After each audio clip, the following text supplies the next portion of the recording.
लेकिन भाई राम से ज्यादा मोदी की मूर्ति, हम राम की पूजा करें या हम मोदी की पूजा करें भाई? अंधभक्ति ये है कि चारा चोरी करेंगे ईडी मत भेजना, शराब चोरी करेंगे ईडी मत भेजना, 400 करोड़ रुपया रखेंगे ईडी मत भेजना, हर घोटाला करेंगे मोदी जी ईडी मत भेजना।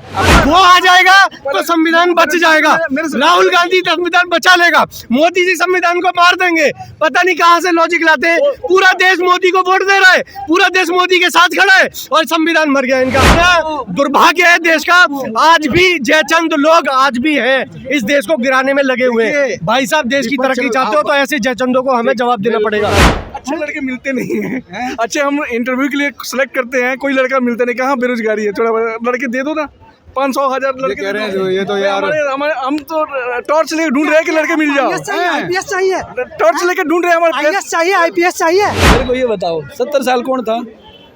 मतलब कांग्रेस की सरकार रही, उसके बारे में कहना चाह रहे हैं? वही है, कांग्रेस का ही होगा राहुल गांधी, ठीक है ना? बिल्कुल कांग्रेस ये अलग बात है, हम अपने देश का नहीं मानते उसने, ये अलग बात है। नहीं ऐसा क्यों? प्रधानमंत्री रहे हैं, उनके पापा रहे हैं, दादी रही है, नाना रहे हैं। भाई हम तो उनकी माँ से सोचते हैं वो कहाँ से आई है। अच्छा ठीक है, उनकी माँ हमारे देश की नहीं, हम तो नहीं मानते। अब आप बहू होगी ना? मेरी सोच है ना, मेरी सोच है, मैं नहीं मानता। ठीक है ना, वो इस देश के लायक है, सीधी सी बात है। यही तो बात है, नफरत फैला दी बीजेपी ने इस देश में। बीजेपी तो अब 10 साल से राज करे, सबका इस बात की खुजली होगी अगर बीजेपी ने बना दी। 10 साल में क्या क्या हुआ आप सोच सकते हो? ऐतिहासिक फैसले हुए सारे। क्या क्या हुआ है? बदलाव चाहिए देश में, हाँ बदलाव। भाई क्या नहीं हुआ? 370 बदलाव कह रहे हैं, बदलाव चाहिए देश में बदलाव चाहिए। तो लोकतंत्र बदलाव खतरे में है, संविधान खतरे में है, बेरोजगारी चरम पे है। बदलाव चाहिए देश को। भाई बताओ, मेरा तानाशाही चरम पर पहुंच गई। अभी झारखंड की देखिए आप। कैसे है? अच्छे लड़के मिलते नहीं हैं। अच्छे हम इंटरव्यू के लिए सिलेक्ट करते हैं, कोई लड़का मिलता नहीं। कहाँ बेरोजगारी है, थोड़ा लड़के दे दो ना, 500,000 लड़के कह रहे हैं। ये तो यार हम तो टॉर्च लेके ढूंढ रहे हैं कि लड़के मिल जाओ। आईपीएस चाहिए, टॉर्च लेके ढूंढ रहे हैं हमारे। आईएएस चाहिए, आईपीएस चाहिए। जो IAS अधिकार रख के IAS IPS का तो बेरोजगार मानते हो क्या? IAS IPS आज देश के न्यायाधीश भी डर रहे हैं जजमेंट देने से। होगा तो वही तो बेरोजगार। देश के ये हालात हो गए हैं। देश में कोई पढ़ा लिखा ही नहीं है, देश के चौथी पास है, एक ही चौथी पास है। नहीं आप तो आप देश की जनता को जो कह रहे हो नहीं एक चीज बताओ, आप सही आप लोकतंत्र है, बोलना सीखो। अरे तो बोलने दोगे, इस तरह थोड़ी धमकाओगे यार, उनकी बात करा कर। देश में कोई पढ़ा लिखा ही नहीं है, कह रहे हैं दिल्ली। ये नहीं आप कह रहे हैं, आपने ही बोला अभी। क्या कहना चाहते हैं? मैं ये चाहता हूँ बदलाव। नहीं आप अपने आप को बदलो ना, तो बदलाव हो जाएगा। बोलो अभी लाखों लोग आएंगे आपके पास। नहीं संविधान खतरे में। देश जग गया ना, जब हिंदू जग गया तो देश खतरे में आ गया। जब कोई बोल नहीं पाता था, यहाँ पे जब कोर्ट खुलवा दिए जाते थे आतंकवादियों के लिए, उनको बचाने के लिए, तब संविधान खतरे में नहीं था। आज मंदिर बन गया, संविधान खतरे में है। हो गया, अब हो गया संविधान खतरे में। तो संविधान खतरे में है, हो गया दोस्त। ठीक है ना?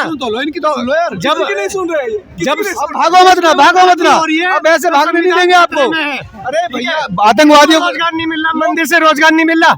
कश्मीर में फौजियों को पत्थर मारे जा रहे थे तो संविधान खतरे में नहीं था। जवाब दीजिए आप। संविधान खतरे में नहीं था, आज संविधान खतरे में आ गया क्योंकि देश जाग गया है। देश को पता चल गया है कि देश की तरक्की कौन करेगा, तो संविधान खतरे में आ गया। मतलब एग्जांपल ले लो। 54 साल का, झारखंड के 54 साल के को आदमी को युवा मान रहे हैं। अगर शादी नहीं हुई तो वो युवा, मतलब वो युवा ही रहेगा क्या? जिसके पास कोई विजन नहीं है, जिसके पास कोई आइडियाज नहीं है देश को लाने के, ऊपर लाने के, उसे पता ही नहीं है कि क्या किया जाए देश को आगे बढ़ाने के लिए, वो आ जाएगा तो संविधान बच जाएगा। राहुल गांधी संविधान बचा लेगा, मोदी जी संविधान को मार देंगे। पता नहीं कहाँ से लॉजिक लाते हैं। पूरा देश मोदी को वोट दे रहा है, पूरा देश मोदी के साथ खड़ा है और संविधान मर गया इनका। पता नहीं कौन से लॉजिक से, कौन सी किताब में पढ़ते हैं। आज हमारी जो इकोनॉमी है 30 नंबर पे आने वाली है, इन्हें ये दिखाई नहीं दे रहा है इनका संविधान खतरे में है। कैसे संविधान खतरे में है भाई? कौन सा संविधान खतरे में है? आज सुरक्षित खड़े हो 4 आदमियों में, यहाँ खड़े होके इसी कनॉट प्लेस में भाई साहब बम फूटा करते थे। यहाँ किसी की हिम्मत नहीं थी 4 लोगों का खड़े होने की, और वहीं आप देखो 100 लोगों की भीड़ में खड़े होके बोल रहे हो संविधान खतरे में है। मतलब कितना दुर्भाग्य है देश का। आज भी जयचंद लोग आज भी हैं इस देश को गिराने में लगे हुए हैं। भाई साहब देश की तरक्की चाहते हो तो ऐसे जयचंदों को हमें जवाब देना पड़ेगा। आपने सही कहा, मत बनो दोस्त। अंधभक्त क्या है? 70 साल में क्या बन गए? चाटुकार नहीं बने 70 साल में ये लोग। भाई ये कह रहे हैं यहाँ पर बम फूटा करते थे, धारा 370 हटा दी, सुरक्षा। पढ़े लिखे हो गए, अंधभक्ति क्या है? समर्थन नहीं सुनिए, करें। लोग पढ़े लिखे हो गए। अरे भाई साहब, आतंकवाद पढ़ाई लिखाई से खत्म हो गए कह रहे हैं। बिल्कुल जी हाँ, बिल्कुल। अंधभक्ति क्या है मैं बताता हूँ। अंधभक्त, हाँ, मैं अंधभक्त बता रहा है हूँ। उनकी नजर में। मैं बता रहा हूँ। आप क्या क्या भाग क्यों रहे हैं? भागे मतलब सुन 10 साल में कर अंधभक्त हुए, तुम 70 साल में क्या बने? सुनिए, भागो मत ना यार, क्या क्या सुन। अंधभक्ति तो भागेगा ही। अंधभक्ति ये है, अंधभक्ति ये है कि चारा चोरी करेंगे, ईडी मत भेजना। शराब चोरी करेंगे, ईडी मत भेजना। 400 करोड़ रुपया रखेंगे, ईडी मत भेजना। हर घोटाला करेंगे, मोदी जी ईडी मत भेजना। अबे मोदी तुमको क्या समझ रहे हो? क्या समझ रहे हो? तुम्हारे बचाने के लिए, मतलब तुम्हारे घोटाले बचाने के लिए वो प्रधानमंत्री बने हैं क्या? जब हमारी संस्था है तो जांच क्यों नहीं करेगी? ईडी आ गई, ईडी आ गई। अरे घोटाला क्यों किया था? घोटाला नहीं करना था ना। उनका ये कहना कि कमजोर करना चाहते हैं विपक्ष को, इसलिए ईडी सीबीआई भेज रहे हैं। सत्ता पक्ष का काम क्या है? अपना जनाधार बढ़ाना। बेवकूफ़ लोग बैठे हुए हैं। जब यूपीए था, तुम लोगों को 10 साल हमने जनता ने चुना था, तुम बोल रहे हो कि भाजपा वाला भ्रष्टाचारी है, तो सबको अंदर करना था ना। क्यों नहीं किया? इसका मतलब उसमें नहीं था। बहुत जल्द इसलिए तो विपक्ष जुड़ रहा है। अब सारे विपक्षों को टारगेट पे ले रहे हैं बीजेपी, मोदी। अब सारा विपक्ष एकजुट हो गया। राहुल गांधी यात्रा निकाल रहे हैं, नफरत का जो माहौल बनाया उसको खत्म करेंगे। इकट्ठा कहाँ है? ममता बनर्जी बोल रही है 42 का 42 लड़ेंगे। अखिलेश जी ज़्यादा सीट नहीं दे रहे हैं। भगवंत मान बोल रहे हैं 13 के 13 सीट पे लड़ेंगे। कहाँ एकजुट हैं? क्या आपको लगता है पत्रकार महोदय कि केरल में कम्युनिस्ट लोगों के साथ किसी भी तरह का गठबंधन कांग्रेस कर पाएगी? नहीं चल रही, सरकार चल रही है उनकी। वहाँ पे सत्तारूढ़ कम्युनिस्ट है और विपक्ष है कांग्रेस। वहाँ तो भाजपा है ही नहीं। तो ये लोग बोल रहे हैं कि गठबंधन करेंगे। तुम करोगे कैसे? पक्ष विपक्ष हो वहाँ, वहाँ तो भाजपा है ही नहीं। कैसे गठबंधन कर लेंगे ये लोग? नहीं तो उनकी संयुक्त सरकार तो चल रही है ना वहाँ पर। आप देखेंगे सरकार नहीं चल रही है, वहाँ कम्युनिस्टों की सरकार है, ऑपोजिशन में कांग्रेस है। केरला विधानसभा में जब सीटें लगती हैं तो रोज गाली देता है इसका एमएलए, कांग्रेस वाला एमएलए। कांग्रेस और वाम अभी बोल रहे हैं गठबंधन कर लेंगे। कैसे होगा पत्रकार महोदय? आप समझिए, इतना विरोधाभास है इसमें। कैसे ये लोग गठबंधन कर ही नहीं सकते। दो चीज़ मैं कंफर्म लेता हूँ, इनका प्रधानमंत्री का चेहरा कभी तय नहीं होगा, इनका सीट बंटवारा कभी नहीं तय होगा, इलेक्शन के बाद भी तय नहीं होगा, और इनको करना भी नहीं चाहिए। तकलीफ कर रहे हैं, प्रधानमंत्री का वैकेंसी तो खाली है नहीं। नहीं तो वहाँ पर उत्तर प्रदेश में तो डिवाइड होगी ना सीटें। डिवाइड हो गए। मायावती कहाँ है? मायावती गठबंधन से बाहर है। बाहर है ना, बाहर है ना। यानी कि विपक्ष में बहुत ऐसे पार्टी हैं जो बाहर हैं। बीजू जनता दल बाहर है, वाईएसआर कांग्रेस बाहर है, बीआरएस बाहर है, कम्युनिस्ट वाला भी भागने वाले हैं। अब देखिएगा, ये नहीं कर पाएंगे। नहीं लग रहा है विपक्ष में जान आ रही है, विपक्ष लड़ पाएगा मोदी से? हाँ बिल्कुल। और जिस तरह से इन्होंने बीजेपी का जो रवैया रहा है इस साल से, इसमें तो सारे विपक्ष को एक साथ आना ही चाहिए। जहाँ तक बोल रहे हैं कि अभी तक नहीं आए हैं, तो थोड़ा टाइम तो लगेगा इस बीच में। भाई अलग अलग पार्टियां हैं, हरा देंगे क्या? बीजेपी को हरा देंगे?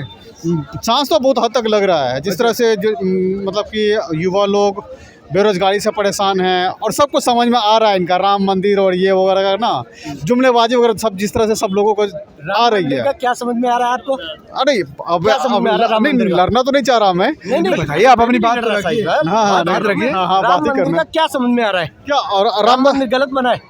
नहीं, मैं ये नहीं कह रहा कि गलत बन रहा है। इसको पॉलिटिसाइजेशन किया जा रहा है ना। इसको क्या किया जा रहा है? आप खुद बताइए। आपकी एक तरह से भारत एक सेक्युलर कंट्री है, मानते हैं नहीं मानते? बनना चाहिए था या नहीं बनना चाहिए था? सेक्युलर है, राम मंदिर बनना बिल्कुल सही है। आपका मतलब पढ़ाई, लेकिन यहाँ के प्रधानमंत्री जा करके इसमें पूजा अर्चना करें और एक तरह से जैसे नेशनल फेस्टिवल की तरह मनाया जा रहा है, इसका मार्केट बाजारीकरण किया जा रहा है इस चीज़ का, ये तो पूरी तरह से गलत है। बाजारीकरण कर दिया मंदिर का। ये देखो, हाँ, सही माने में। हमने पूजा क्यों की? 500 साल लगे हमें, खुद देखिए, 500 साल लगे हमें। बाजारीकरण जिसको आप बता रहे हो ना, 500 साल लगे हमें इस मंदिर को लेने के लिए। और भाई साहब 50 साल केस लड़ा, अरे 50 साल केस लड़ा, और तुम लोगों ने 24 वकील खड़े किए इस मंदिर को लेने के लिए। ये हिंदू था जिसने केवल मतलब पूजा करके पाठ करके और लड़के कैसे केवल केस लड़के लिया है। मतलब हमारी राम मंदिर को बना के हॉस्पिटल कह रहे राम मंदिर ही अपने आराध्य की पूजा नहीं कर पाए। सत्य बात है, ये कह रहे हॉस्पिटल बनवा दो, वहाँ पर बनवा दो ना, मस्जिद के लिए जगह दे दिए, मस्जिद में बनवा दो।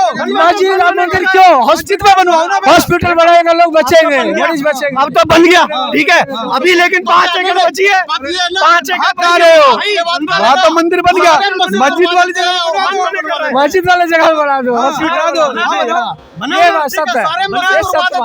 तुम्हारा गला काट रहेंगे लोग, सारे मस्जिद तुड़वा देते हैं और हॉस्पिटल बनवा देते हैं, क्या तैयार रहेंगे लोग? अभी यही मैं इसके लिए गलत नहीं बोल रहा कि मंदिर बनना चाहिए, लेकिन भाई राम से ज्यादा मोदी की मूर्ति, हम राम की पूजा करें या हम मोदी की पूजा करें? भाई की मूर्ति लग गई राम, मोदी की मूर्ति देखो, आप जहाँ पर भी देख रहे हो, हर जगह पर एक राम की, अयोध्या में जो हुआ है प्रचार हुआ है इसका, एक राम की मतलब की फोटो है, अब देखो तो 10 उसमें अयोध्या गए